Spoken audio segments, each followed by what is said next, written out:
I was driving past my son-in-law's house and decided to check on him, but when I saw my wife's car at the gate, a shiny silver Lexus that should have been in our garage, my heart clenched with a premonition of trouble. Something's wrong, I thought, and I quietly approached the window, trying not to give myself away. What I heard inside destroyed and changed my world forever. Before we continue, please subscribe to the channel and let us know where you are listening in the comments. When the old fool finally signs the papers, we'll have everything we planned for. Margaret's voice drifted through the half-open window like poison in my veins. I sat frozen in my car outside Brianna's house, keys still dangling from the ignition. 5 minutes ago, I'd called my daughter to surprise her with dinner plans. "Sorry, Dad, I'm not home, but Dan's there working on some case files," she'd said cheerfully. Yet here was Margaret's silver Lexus parked brazenly in the driveway. I killed the engine and approached the window on trembling legs. Through the gap in the curtains, I could see them clearly. My wife of 25 years lounging on my daughter's couch like she owned the place, and Dan leaning against the bookshelf with that smug expression I'd grown to despise. "The timeline's perfect," Dan was saying, his lawyer voice crisp with satisfaction. "File in June, claim irreconcilable differences. With the new Iowa statutes, Margaret's entitled to half of everything acquired during marriage, plus spousal support for life." Margaret laughed, that tinkling sound I'd once found charming. "The construction business alone is worth $12 million. Add the rental properties, the vacation home, investments. We're looking at nearly $20 million total." My hands shook as I fumbled for my phone, hitting record just as Dan continued his legal dissertation. The beautiful part is his trusting nature. Alan has no idea we've been documenting his assets for months. Bank statements, property deeds, business valuations, everything's already copied. He gestured toward a manila folder on the coffee table. He practically handed us the keys to his kingdom. 25 years of playing the devoted wife," Margaret said, examining her manicured nails. "Pretending to care about his boring construction stories, nodding sympathetically when he worried about payroll. God, the man actually believes I love him." A twig snapped under my foot. Both of them froze mid-conversation, heads turning toward the window like startled deer. I pressed myself against the brick wall, heart hammering against my ribs, sweat beading despite the April chill. "Did you hear something?" Margaret's voice carried a note of suspicion. "Probably just the neighbor's cat," Dan replied after a pause. "You're paranoid." "Can you blame me? If Alan discovered this before we're ready." "He won't. The man couldn't spot a conspiracy if it wore a neon sign." Dan's laughter held nothing but contempt. "By September, you'll be divorced, wealthy, and free to do whatever you want, with whoever you want."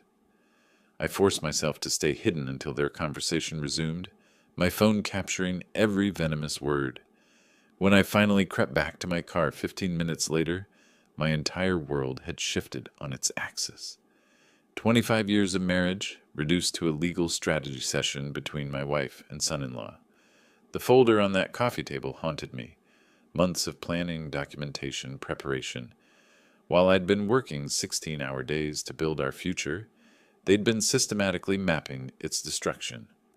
I sat in the driver's seat, staring at my hands wrapped around the steering wheel, the same hands that had built a construction empire from nothing, that had provided every comfort Margaret enjoyed, that had walked her down the aisle when her own father refused to attend our wedding. Margaret's voice echoed in my memory. "The man actually believes I love him." The worst part? Until 30 minutes ago, I absolutely did. The front door opened just as I reached for my car keys. Margaret emerged first, her designer handbag swinging casually at her side, followed by Dan adjusting his tie with practiced precision. Neither expected to find me sitting in my Honda, and the shock registered on Margaret's face like a slap. "Alan?" Her voice climbed an octave. "What are you doing here?" I forced my expression into something resembling normalcy, though my pulse thundered in my ears. 25 years of marriage had taught me to read her moods, but apparently she'd been acting the entire time. "Just finished a job site inspection nearby," I lied smoothly, climbing out of the car. "Thought I'd stop by and see Brianna." Dan stepped protectively closer to Margaret, his lawyer instincts kicking in. Those pale gray eyes studied my face with uncomfortable intensity. searching for cracks in my story. She's not here, Margaret said quickly. I was helping Dan organize some legal documents for a client.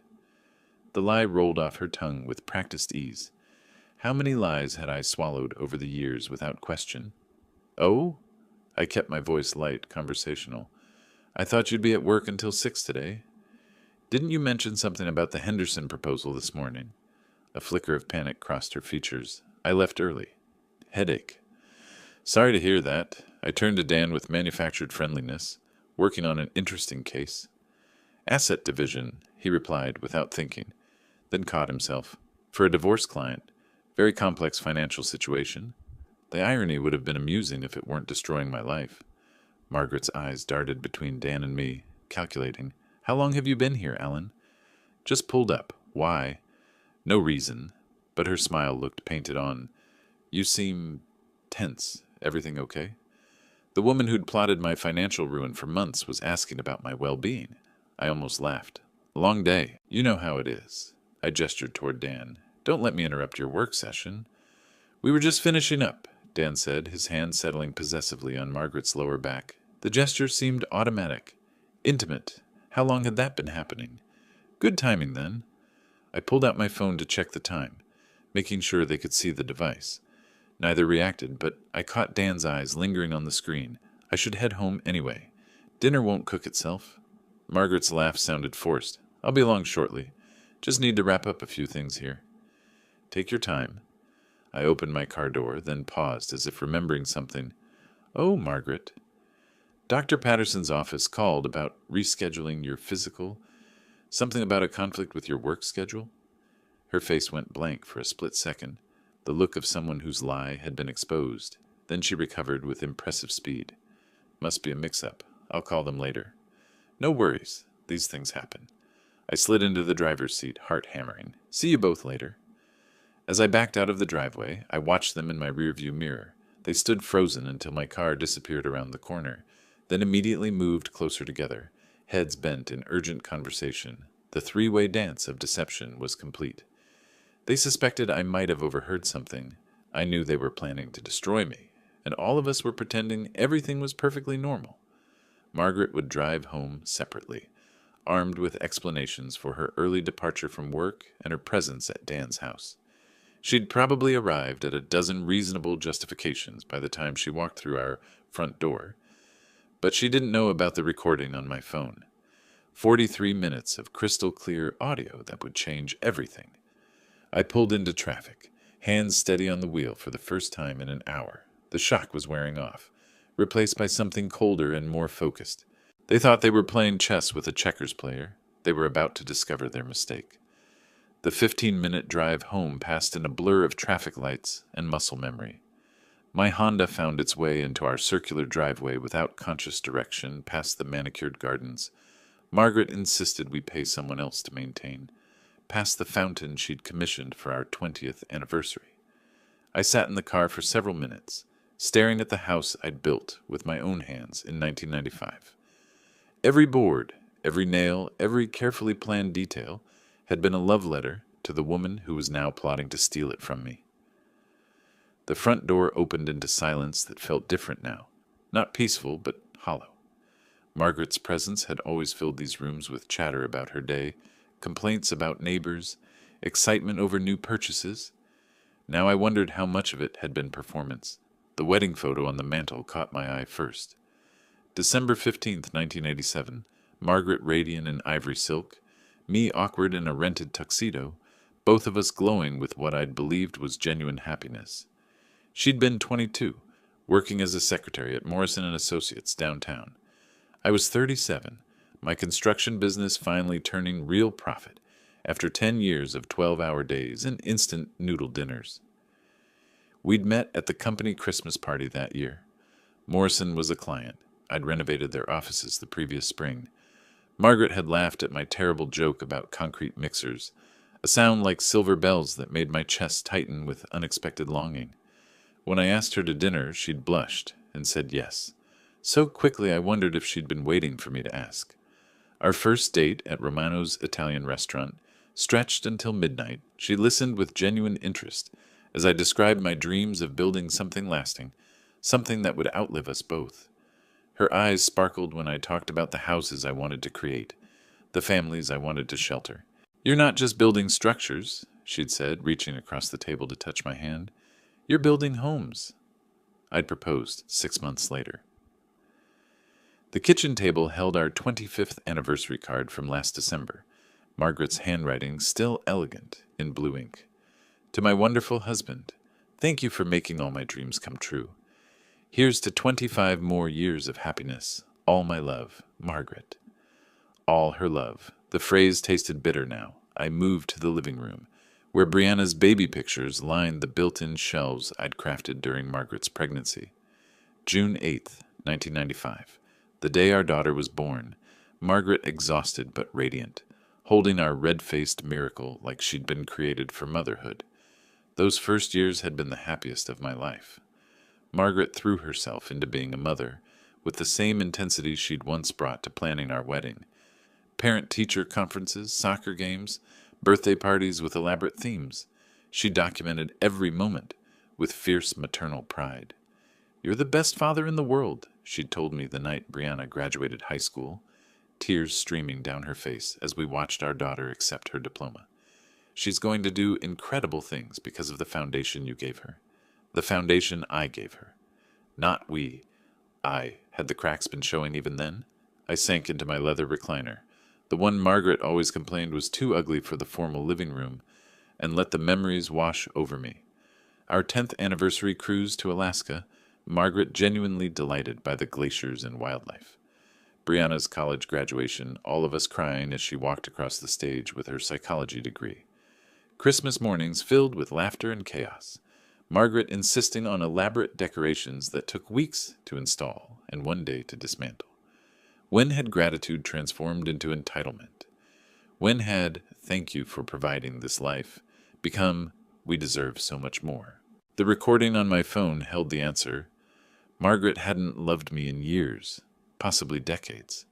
Every kiss, every anniversary celebration, every "I love you" whispered in the darkness had been calculated. Manipulation designed to keep me working, earning, building wealth she could eventually claim as her own. 25 years of my life reduced to a legal strategy session. I sat in the growing darkness of our living room, surrounded by the evidence of what I'd believed was a happy marriage, and felt something cold and analytical settling over the grief. Margaret thought she was playing the long game, positioning herself for maximum financial gain while maintaining plausible deniability. She had no idea her husband possessed the same strategic mind that had built a construction empire from nothing. The game was about to change. The living room's silence wrapped around me as I forced myself to think like the businessman I'd always been. When had Margaret's behavior shifted from genuine partnership to calculated positioning? The answer came with uncomfortable clarity. 2020, when Cole Construction landed the Morrison Municipal Center contract. $50 million over 3 years, the largest project in company history. I'd come home that April evening expecting celebration, maybe champagne, definitely the enthusiastic support that had sustained me through every previous milestone. Instead, Margaret had been sitting at the kitchen table with a real estate magazine and a calculator. "This means we can finally afford the house on Elm Street," she'd announced without looking up. "The one with the circular driveway and the pool. The Hendersons are asking $4.2 million. Not congratulations on the achievement. Not pride in the work that would employ 300 people for 3 years. Just immediate focus on what my success could buy her. Margaret, I haven't even started the project yet. There's design work, permits, subcontractor negotiations. But the money's guaranteed, right?" She'd finally looked at me then, her green eyes calculating. "I mean, once you sign the contract, the city has to pay." The conversation had lasted 2 hours. She'd mapped out expenditures down to the last detail. The new house, country club membership, luxury cars, European vacations. Not our expenditures, hers. The pronouns had been telling, though I'd been too focused on project logistics to notice. By 2021, the demands had escalated. The country club membership became non-negotiable when the Pattersons joined Riverside Hills. Our perfectly adequate vacation cabin in Wisconsin became embarrassing compared to the Johnsons' place in Aspen. Margaret began dropping hints about other wives whose husbands really understood how to treat a woman. The physical intimacy disappeared gradually, so slowly I'd attributed it to age and stress. Separate bedrooms became necessary because of my snoring, though Margaret had never complained about snoring in 23 years of marriage. Dinner conversations shifted from discussions of our day to Margaret's detailed accounts of what other families owned, achieved, or displayed. Sarah Mitchell's husband bought her a Mercedes for their anniversary, she'd mentioned last month, cutting her salmon with surgical precision, just because he appreciated everything she'd sacrificed for their marriage. Sacrificed, as if supporting my career while living in luxury had required significant personal loss. The friendship with Dan had intensified after Brianna's wedding in September 2023. Suddenly, Margaret was fascinated by legal proceedings, asking hypothetical questions about property division and spousal rights for a friend who might need advice. She'd started receiving phone calls that sent her to the other room, claiming they were book club discussions or volunteer committee meetings. How many of those calls had been conspiracy sessions? I pulled out my phone and replayed segments of today's recording. Dan's voice. We've been documenting his assets for months. Margaret's laughter. 25 years of playing the devoted wife. The documentation made sense now. Margaret's sudden interest in my financial reports. Her questions about business valuations. Her insistence on joint accounts while maintaining her own separate credit cards. She'd been conducting reconnaissance while I'd been building the very empire she planned to steal. But Margaret had made a crucial error in her strategic planning. She'd underestimated the man who'd built Cole Construction from a single truck and a borrowed tool set. The same analytical mind that had navigated 35 years of construction projects, labor negotiations, and municipal contracts was now focused on a different kind of problem solving. They thought they were playing chess with someone who didn't know the rules. Margaret had spent months positioning her pieces while assuming I'd never noticed the board. She was about to discover that her husband understood strategy better than she'd ever imagined. I stood up from the recliner and walked to my home office, where files containing 35 years of business records lined built-in shelves. Tax returns, contracts, partnership agreements, property deeds, everything Margaret thought she'd been secretly documenting. But I knew something she didn't. The real assets weren't in those files. I reached for my phone and scrolled through my contacts until I found the number I needed. Marcus Webb, my accountant, my friend, and the only person who knew about the offshore arrangements I'd established years ago for tax optimization purposes. Time to make a call that would change everything. 3 days of methodical research had transformed my home office into a war room. 2 laptops hummed quietly on the mahogany desk I'd built 15 years ago, their screens displaying bank statements, legal databases, and property records. Yellow legal pads covered every surface, filled with columns labeled assets, weaknesses, timeline, and leverage points. I'd shaved carefully that morning, put on my best navy suit, and slipped on the reading glasses Margaret always said made me look distinguished. Strange how quickly grief could crystallize into strategy when you had 35 years of business experience to draw from. Marcus Webb had been more helpful than I dared hope. 3 offshore accounts I'd established years ago for tax optimization, completely legal, fully documented but invisible to anyone without forensic accounting skills. Margaret's amateur reconnaissance mission had missed the real treasure. She'd been cataloging the visible kingdom while the crown jewels remained hidden in plain sight. But Margaret had been busy too. Her credit card statements told a fascinating story. $47,000 in unauthorized transfers over 8 months, funneled to a joint savings account I'd never opened. The beneficiary name made my jaw clench. Daniel Thompson. They'd been positioning themselves as financial partners long before their divorce conspiracy began. Luxury lunches at Riverside Country Club, $300 spa treatments, designer clothing purchases that coincided suspiciously with her book club meetings.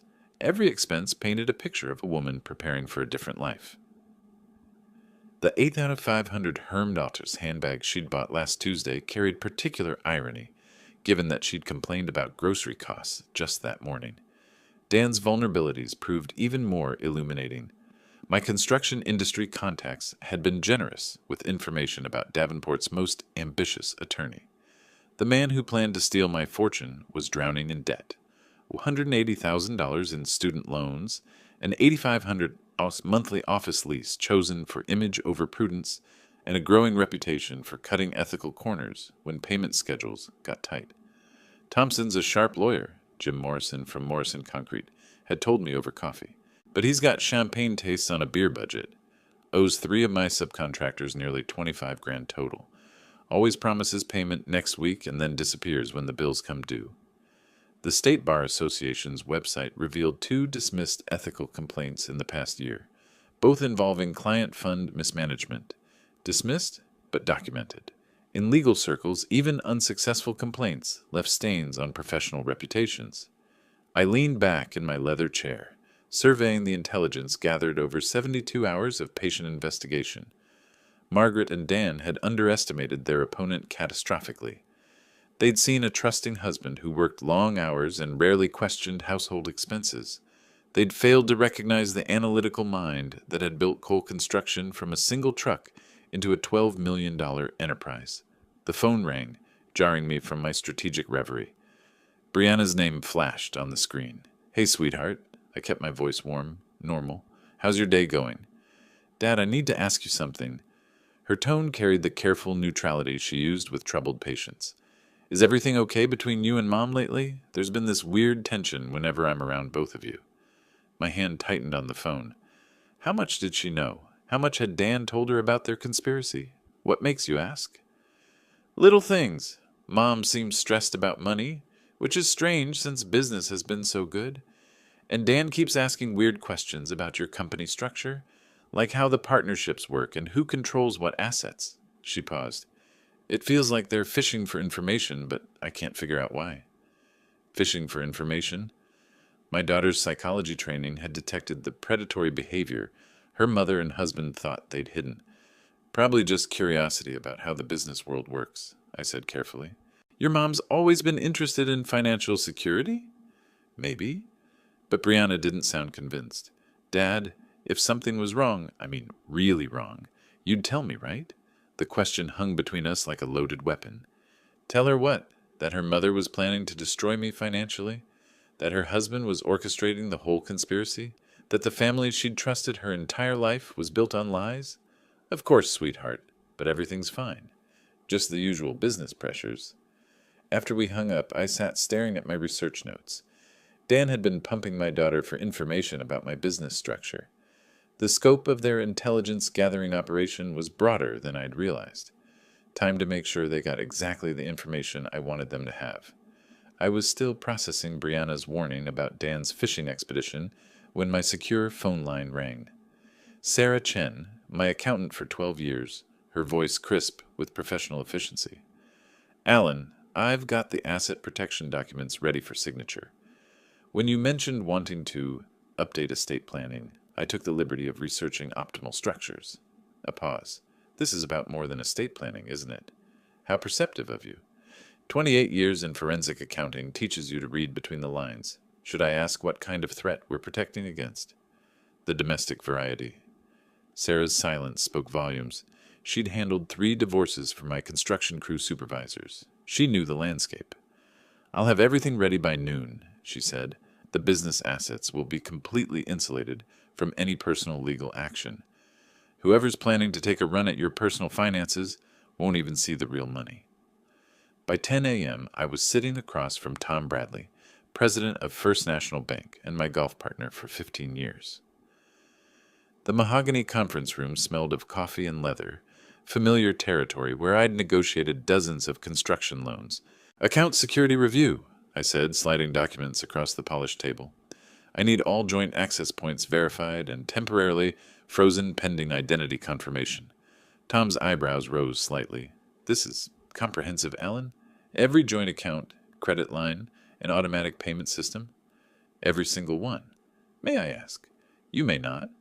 But I smiled when I said it. "How long for the security holds to take effect?" "Immediately upon your signature, all account holders will receive notification that access requires in-person verification, with photo ID and secondary documentation. Tom studied my face. This is going to inconvenience Margaret significantly. I'm counting on it. The security holds activated at 11:47 a.m., just as Margaret was sitting down for her weekly lunch at Riverside Country Club with 3 other construction wives. My phone buzzed with the first declined transaction at 12:03 p.m. I was reviewing contractor bids when Margaret's panicked call came at 12:15. Alan, something's wrong with our accounts. My card was declined at lunch, and when I called the bank, they said there's a security hold. Do you know anything about this? Perfect innocence. No mention of the joint account with Dan's name. No acknowledgement of the missing $47,000. No admission that she'd been moving money without my knowledge. Security hold? That sounds serious. Did they say what triggered it? Something about verifying identity and account access? It's embarrassing, Alan. I'm sitting here with Linda and Susan and Janet, and I can't even pay for my own lunch. The distress in her voice was genuine, not because her conspiracy was threatened, but because her social status had been publicly compromised. After 25 years of marriage, I knew Margaret's priorities. I'll call Tom Bradley immediately, I assured her. We'll get this sorted out. But I didn't call Tom. Instead, I drove to the construction site where my crew was pouring foundation for the new medical center. The familiar sounds of machinery and worker voices felt grounding after 3 days of financial warfare. My phone buzzed with text messages throughout the afternoon.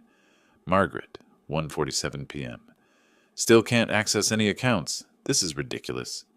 Margaret, 2:23 p.m. Tom Bradley's secretary says he's in meetings all day. What kind of bank president is too busy for his best customers? Margaret, 3:15 p.m. Even our emergency credit line is frozen. How am I supposed to buy groceries? Each message brought a grim satisfaction. For 25 years, Margaret had taken financial security for granted, while I worked 60-hour weeks to provide it. Now she was experiencing what it felt like when that security vanished without warning. Dan's reaction proved even more interesting. At 4:30 p.m., my private investigator, Mike Rodriguez, called with an update. Thompson tried to access his shared account with your wife 3 times this afternoon. When that failed, he attempted to withdraw funds from what appears to be a trust account, probably your daughter's education fund that he manages.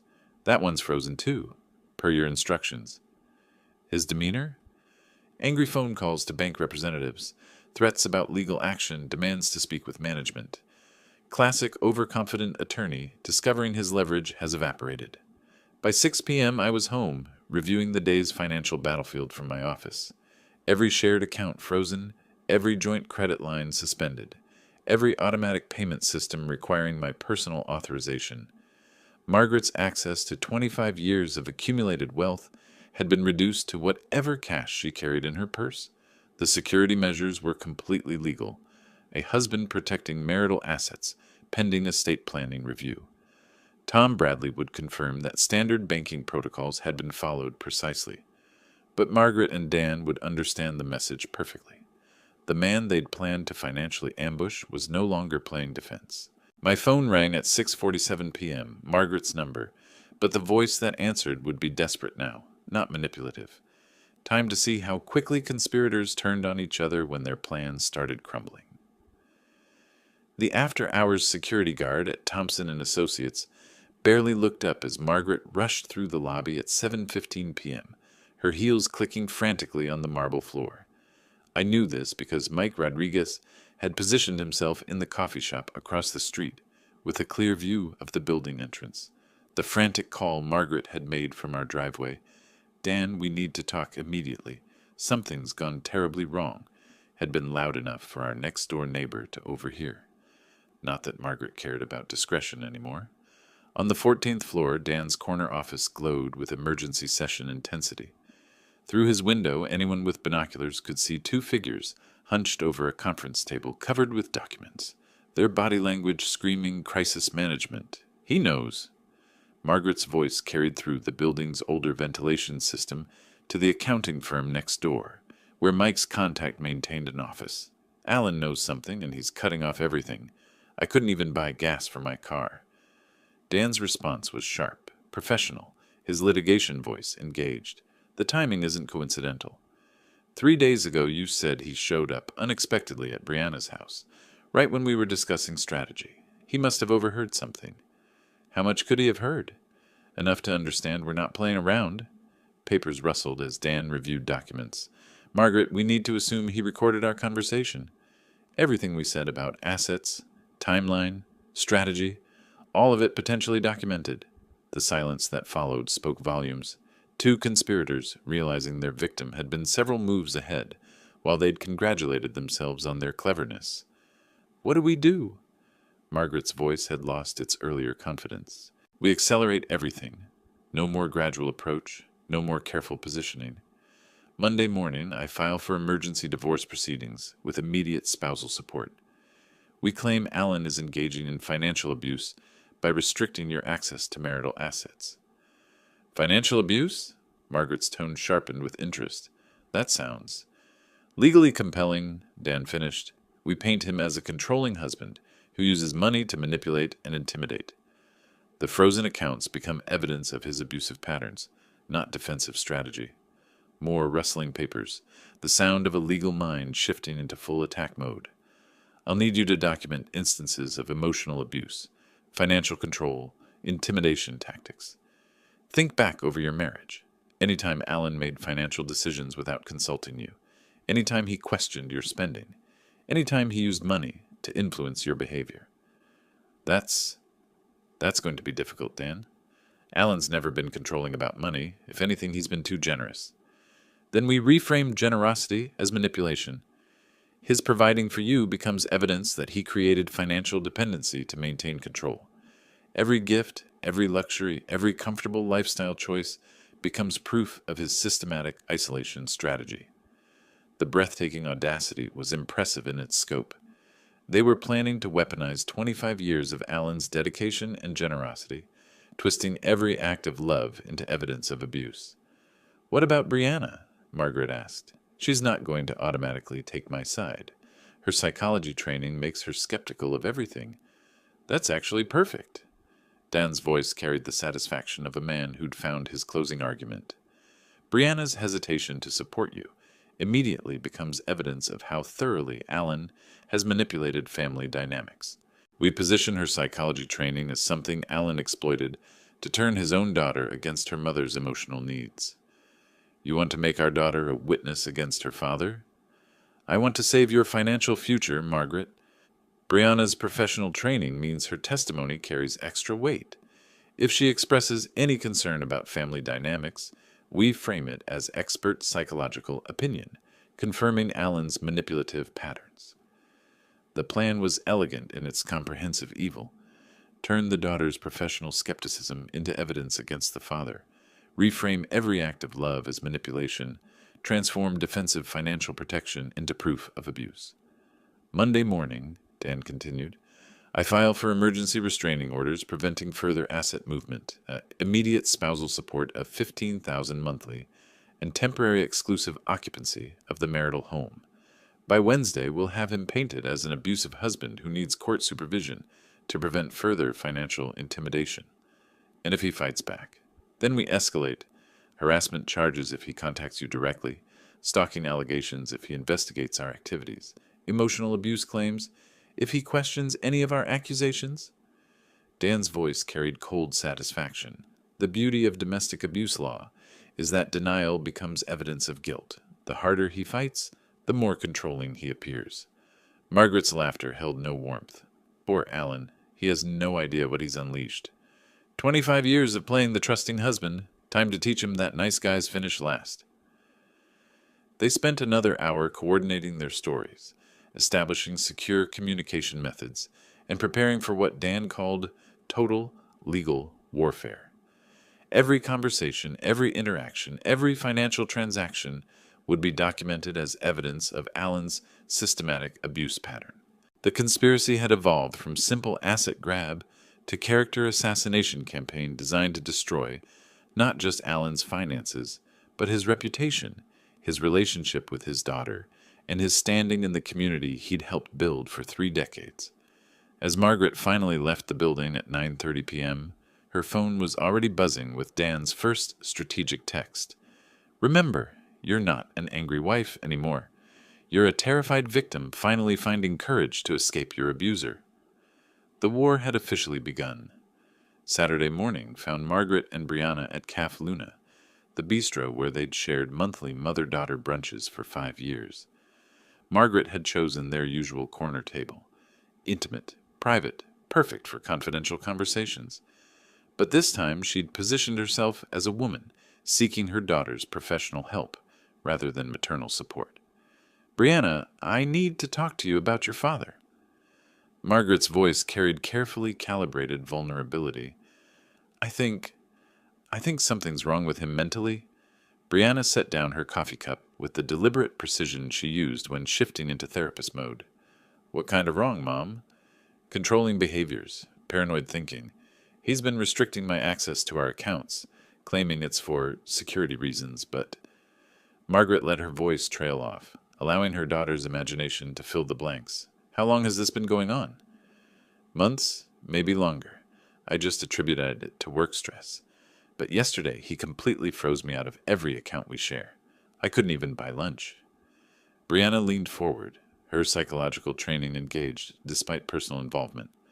"Mom, financial control can be a form of domestic abuse, but it can also be legitimate financial management during business transitions or legal concerns. What's Dad's explanation?" The question was too direct, too professionally neutral. Margaret had expected emotional support, not clinical analysis. "He claims it's routine account security, but Brianna, I've been married to him for 25 years. This isn't routine. This is punishment for something." "Punishment for what?" Margaret hesitated. How much could she reveal without exposing her own conspiracy? "I think he suspects I've been questioning our marriage. Maybe he's trying to intimidate me into staying." "Mom." Brianna's voice carried the patience of someone who'd spent years treating manipulative patients. "Are you telling me Dad is financially abusing you to prevent divorce? Or are you telling me you're considering divorce and Dad is protecting assets?" The distinction cut too close to truth. Margaret shifted tactics. "I'm telling you that your father has been exhibiting concerning behavioral changes.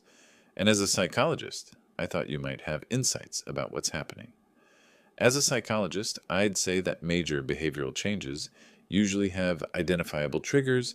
What happened 3 days ago that might have caused Dad to suddenly restrict account access? Margaret's mind raced. Brianna was too well trained to accept emotional manipulation without evidence.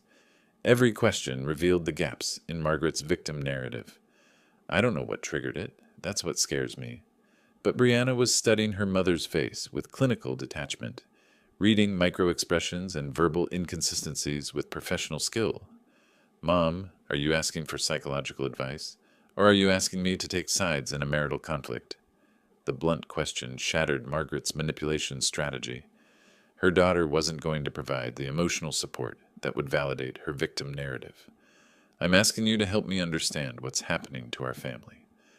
Then I suggest you have an honest conversation with Dad about his concerns, instead of asking me to psychoanalyze him based on your interpretation of his behavior." Margaret left the caf. 20 minutes later, furious at her daughter's professional detachment and worried about the implications. If Brianna refused to automatically support her mother's claims, the victim narrative would collapse under professional scrutiny. Meanwhile, 40 miles away at Cole Construction's headquarters, I was receiving intelligence that would reshape the entire battlefield. Jim Morrison's call came at 10:15 a.m., just as I was reviewing weekend job site reports. "Alan, thought you'd want to know. Dan Thompson's got problems brewing with the State Bar Association. Word is they're investigating his handling of contractor payments on the Mitchell case." "What kind of problems?" 3 subcontractors filed complaints about non-payment last month. Thompson collected fees from his client, but never distributed payments to the trades. Classic trust account violation if they can prove it. I set down my coffee, mind immediately calculating the implications. How serious? Serious enough that the Bar Association scheduled a hearing for next week. Thompson's scrambling to find $23,000 to make the subcontractors whole before the investigation concludes. $23,000, the exact amount Dan owed according to my research. Jim, Would those subcontractors be willing to discuss their experience with Thompson if someone from the construction community reached out? Absolutely. These guys are furious. Thompson promised payment for 6 months, always had excuses, always blamed delays on his client or court procedures. They're small operators who can't afford to absorb those losses. I spent the next 3 hours making strategic phone calls. Bob Martinez from Martinez Electrical, who'd been waiting 8 months for $7,400. Steve Chen from Chen Plumbing, owed $9,200 since last October. Randy Foster from Foster Roofing, still waiting for $6,500 from a job completed in November. Each conversation followed the same pattern. Professional courtesy calls from Cole Construction checking references before potentially hiring Thompson for legal services. Each contractor eager to share warnings about Dan's payment practices, ethical shortcuts, and professional unreliability.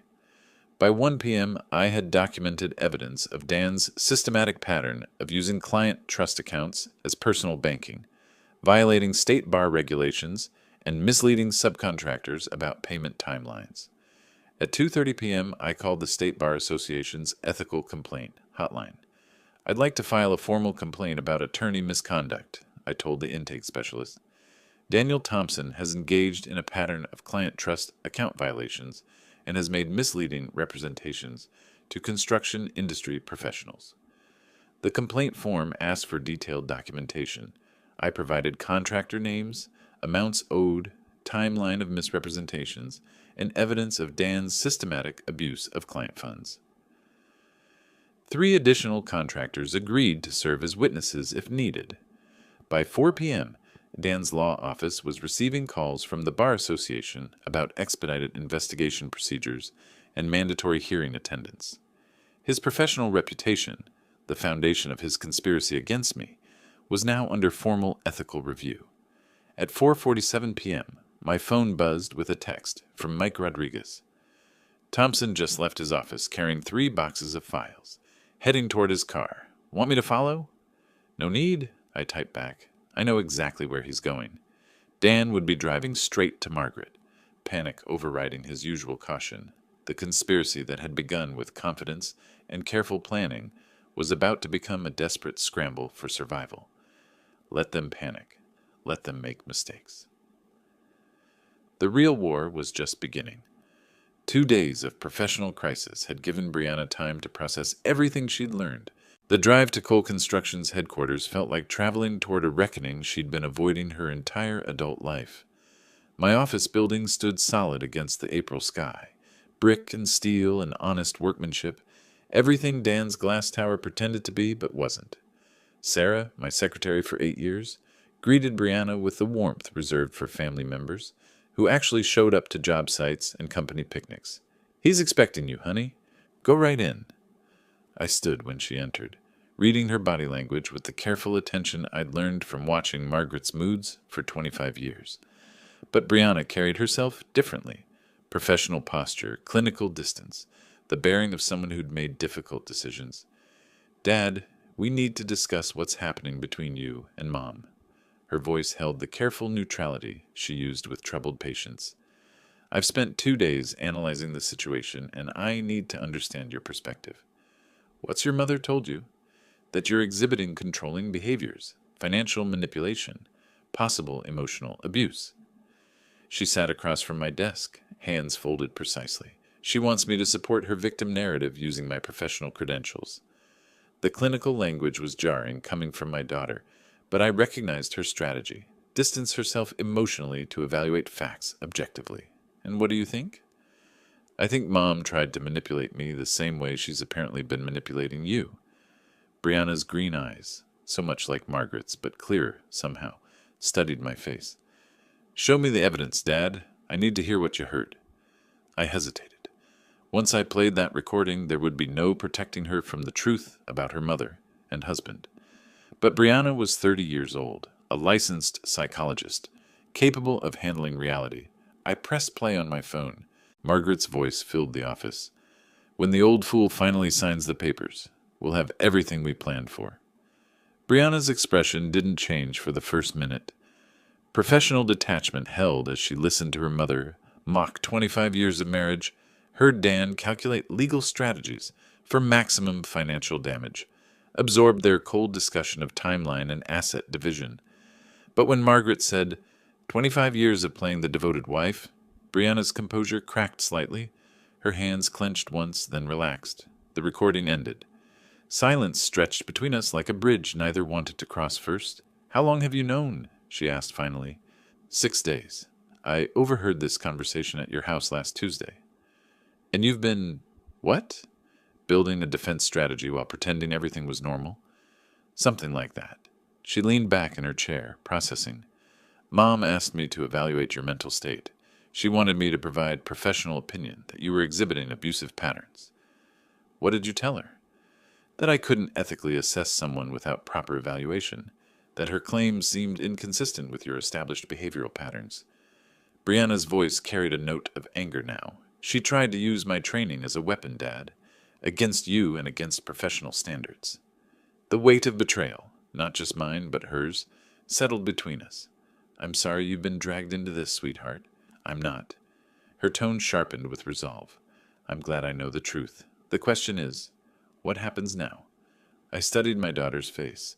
Seeing strength I'd helped build, but independence I couldn't control. That's your choice, Brianna. I won't ask you to choose sides. I already have. She stood up. Decision made. I choose truth over family loyalty. I choose evidence over emotion. And I choose to support the parent who didn't try to manipulate my professional ethics. Relief flooded through me, followed immediately by concern. What about Dan? What about him? Her voice went cold. My husband participated in a conspiracy to financially destroy my father while using my psychology practice as cover. That marriage is over. Brianna, Dad, I'm not making this decision in anger. I'm making it based on character assessment and behavioral evidence. She moved toward the door, then paused. I'll testify honestly about family dynamics, if needed, but I won't be anyone's weapon, including yours. I understand. Good, because there's one more thing I need to do.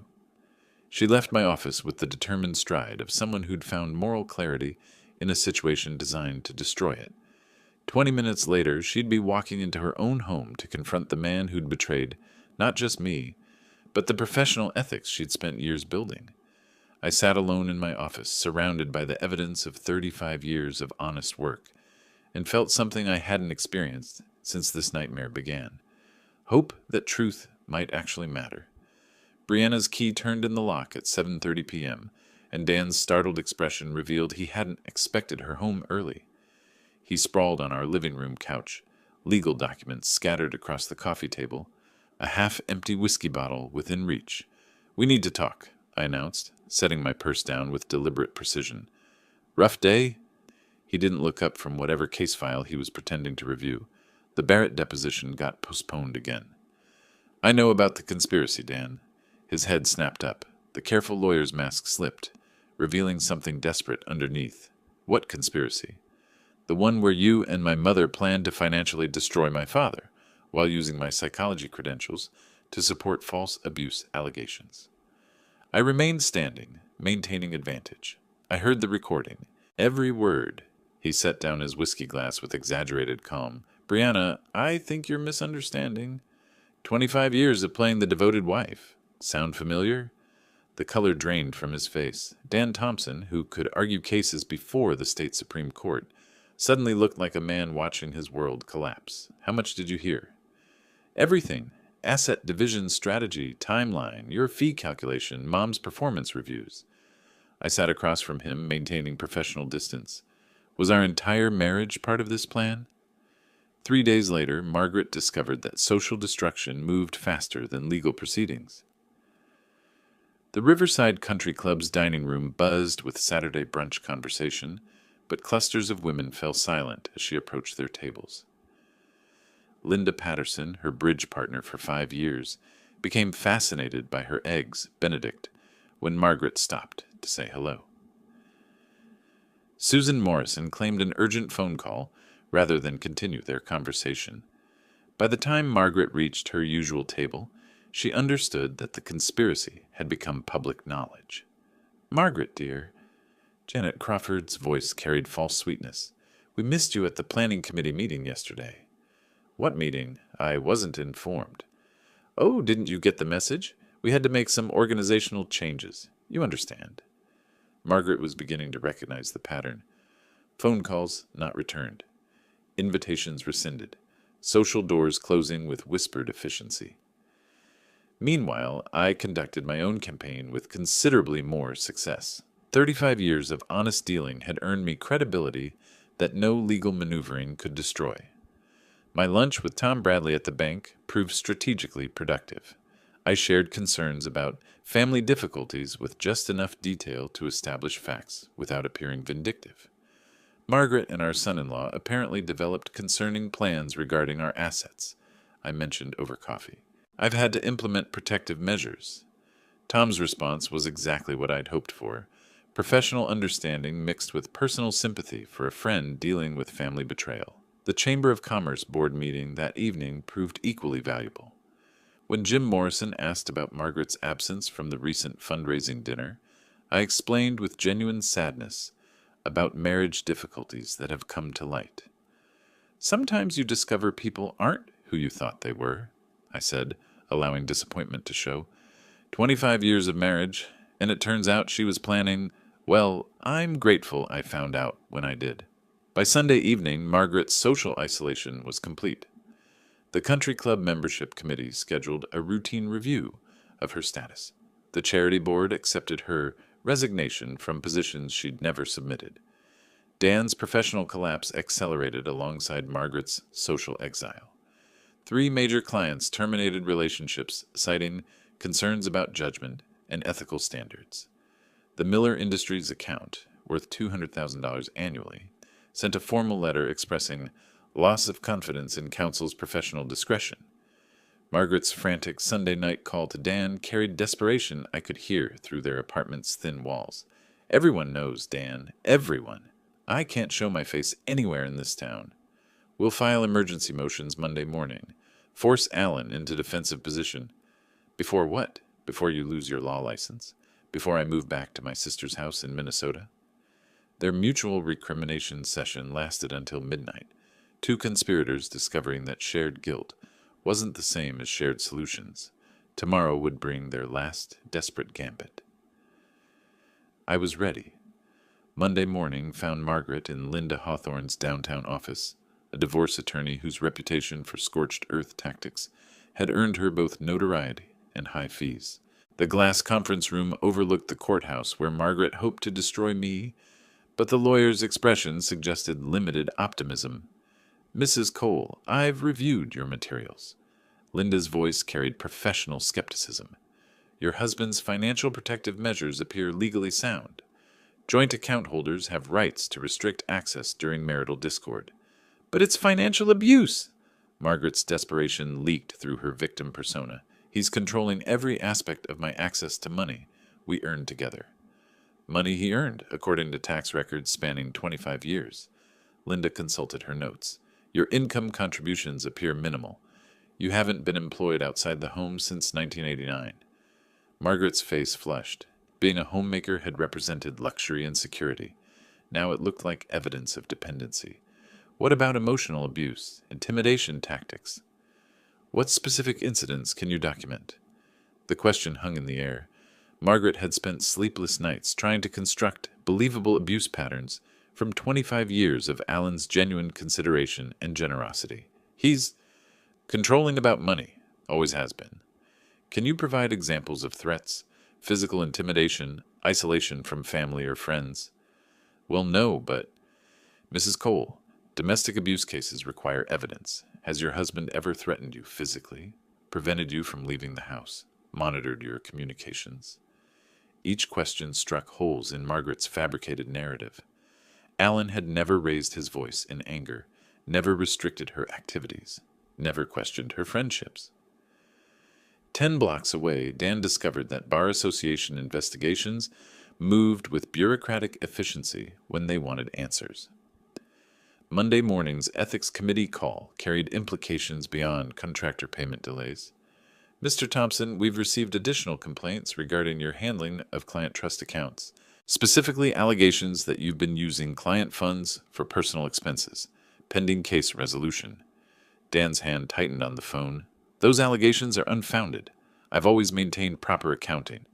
We have documentation from Martinez Electrical showing invoices submitted 8 months ago with promises of payment, pending client approval. Yet your client settled 6 months ago. Where are those funds currently? The answer was his personal checking account, where contractor payments had been diverted to cover office rent and student loans. What had seemed like resourceful cash flow management now appeared as embezzlement. There may have been administrative delays. Mr. Thompson, we're scheduling a formal hearing for Thursday morning. You'll need complete financial records for all client accounts dating back 18 months. By Wednesday evening, Margaret and Dan had reached the desperation that breeds dangerous decisions. Their emergency strategy session in Dan's nearly empty office felt like generals planning a final assault with no ammunition. We have to file domestic violence claims, Margaret announced with false confidence. It's the only way to force him into defensive position. Margaret, false domestic violence allegations are felony charges if we're caught, given the evidence he probably has. What evidence? I've never said anything in front of cameras or witnesses that would contradict. She stopped, remembering the recording that started this cascade. The recording proves we were planning financial strategy, not documenting his abuse. So we reframe it. Your legal expertise, my victim testimony. Make the narrative about long-term emotional manipulation and financial control. Dan stared at her across the conference table. 6 months ago, she'd been a bored housewife, seeking excitement. Now she was proposing perjury in federal court. If this fails, we're both facing criminal charges. If we don't try, I'm facing poverty, and you're facing disbarment anyway. Margaret's voice carried the calculation of someone who'd lost everything except the ability to take others down. At least this way, we go down fighting. Thursday morning's restraining order hearing would determine whether their Hail Mary succeeded, or whether they'd simply provided Allen with more conspiracy evidence. Neither realized their opponent had spent the entire week documenting every phone call, every desperate meeting, every lie they'd told to lawyers and friends. Allen Cole wasn't just defending himself anymore. He was building a prosecution case. The Davenport County Courthouse felt different on May 1st, as if 35 years of honest reputation had crystallized into something tangible I could carry into battle. Judge Patricia Hendricks presided over domestic relations court with no-nonsense efficiency, having seen every form of family deception imaginable. Margaret sat at the plaintiff's table with Linda Hawthorne, wearing the carefully chosen outfit of a battered wife. Conservative dress, minimal makeup, nervous demeanor that might have been genuine given the stakes. Mrs. Cole, Judge Hendricks began, reviewing the emergency restraining order petition, you allege your husband has engaged in financial abuse and intimidation. Can you describe specific incidents that led you to fear for your safety? Margaret's voice trembled with practiced vulnerability. Your Honor, for months my husband has been restricting my access to our accounts, monitoring my spending, making threats about what would happen if I tried to leave. What kind of threats, Mrs. Cole? Financial threats, that I'd be left with nothing, that he'd use his business connections to destroy my reputation. Margaret paused for effect. Last week he completely cut off my access to money, even for basic necessities. I watched my wife of 25 years perjure herself with increasing confidence. Each lie built upon the previous one, creating fictional abuse from a man who'd spent decades providing every comfort she'd demanded. Judge Hendricks turned to my attorney, James Morrison. Does the defendant wish to respond? James stood with calm authority, earned through 30 years practicing law without suborning perjury. Your Honor, we have evidence that Mrs. Cole's claims are not only false, but part of a deliberate conspiracy to defraud the defendant of marital assets. That's a serious allegation, Counselor. We have audio recording of Mrs. Cole and her co-conspirator, Daniel Thompson, planning this exact scenario 6 weeks ago. Margaret's face went white. Linda Hawthorne whispered frantically in her client's ear, but damage control was impossible when your entire case was built on lies. I'd like to present Exhibit A, James continued, connecting his phone to the courtroom's audio system. Margaret's voice filled the chamber. When the old fool finally signs the papers, we'll have everything we planned for. For 43 minutes, Judge Hendricks listened to the complete conspiracy unfold. Margaret's mockery of our marriage, Dan's legal strategies for asset seizure, their calculated plan to manipulate Brianna's psychology credentials. The man actually believes I love him, Margaret's recorded voice declared with casual cruelty. I watched my wife's fabricated victim narrative crumble in real time. Her coach testimony about fearing for her safety became absurd when contrasted with her recorded laughter about manipulating the old fool. Judge Hendricks stopped the recording. Mrs. Cole, do you have any response to this evidence? Margaret's mouth opened and closed silently. Linda Hawthorne's face had gone pale as she realized her client had used her to file fraudulent court documents. Your Honor, Linda said carefully, I request permission to withdraw from this case. I was not informed of these circumstances when I agreed to representation. Motion granted. Judge Hendricks fixed Margaret with the stare she reserved for perjurers. Mrs. Cole, I'm dismissing your restraining order petition with prejudice. Furthermore, I'm referring this matter to the District Attorney's Office for investigation of possible perjury charges. The gavel fell with finality that echoed through the courtroom. 2 weeks later, the divorce settlement reflected Margaret's spectacular miscalculation. Her documented deception eliminated any claim to spousal support, and the prenuptial agreement she'd forgotten, signed eagerly in 1907, limited her to minimal asset division.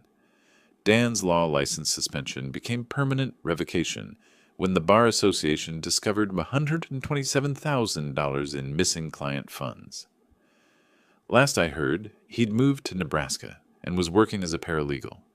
Brianna filed for divorce the day after the hearing, citing irreconcilable differences.